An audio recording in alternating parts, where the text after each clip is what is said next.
如果你唔係廣東人呢，永遠都唔知道呢味湯嘅含金量。嗱，齋湯呢，分分鐘啊，比肉湯仲好飲，關鍵嘅營養嚟啊，仲十分健康添。咁下邊嘅話呢，就將詳細做法分享俾大家，你哋點讚收藏起身啦。首先我哋準備30克嘅生腰果。嗱，煲齋湯呢，生腰果啊係一定少唔到嘅，因為生腰果呢含有豐富嘅植物蛋白、維生素同埋多種嘅礦物質等營養成分。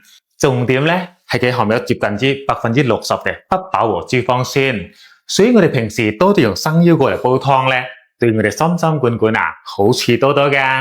然後我哋用滾水渌翻一渌，咁樣啲腰果啊就處理乾淨噶啦。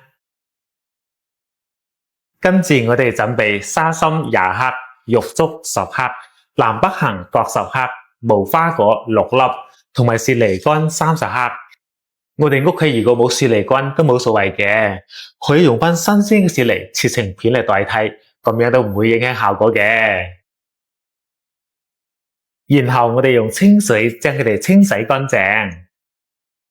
各位哥哥姐姐們，老王每日都喺度分享緊簡單又實用嘅養生食譜。如果對你有所幫助嘅話，不如幫老王點翻個免費嘅小紅心，關注支持下咧。唔該晒大家，祝你身體健康，財源廣進，恭喜發財。重點嚟啦，呢啖湯好唔好飲呢？靈魂搭配啊，就係呢個海椰皇噶啦。佢嘅椰子味呢，特別嘅濃郁，並且含有豐富嘅膳食纖維、蛋白質同埋多種嘅礦物質等營養成分。重點係嘅椰油啊，仲非常之豐富，因為椰油呢含有豐富嘅維生素，所以平時我哋多啲用海椰皇嚟煲湯啊，會滋潤我哋嘅皮膚，好處多多噶。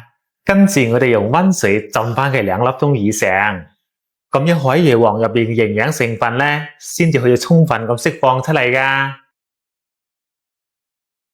跟住我哋將啲材料冚唪唥倒晒落去，記得海椰皇同雪梨乾啊，係最後15分鐘先放噶，咁樣佢嘅營養先至唔會流失。跟住大火煲滾之後呢，再轉翻最細火，慢慢煲佢40分鐘。剩低15分鐘啦，我哋放埋啲海椰皇同埋雪梨乾落去繼續煲。夠鐘啦，大家睇睇，哇，成間屋都係清甜嘅椰香味。最後我哋俾翻少少鹽就可以飲得噶啦。佢入口清甜又滋潤，並且精華完全都係晒個湯度噶啦，真係啖啖都係香味。特別係而家天氣咁鬼熱啊，屋企人食乜都冇胃口嘅時候呢，呢味湯啊，記得勤力啲煲翻起身噶啦。老婆，靚靚嘅海椰皇齋湯煲好噶啦。哇，我最鍾意噶啦。哇，掂咕碌蔗正啊！嗱，學識嘅姊妹啊，記得幫老王點翻個讚，留翻關注啦。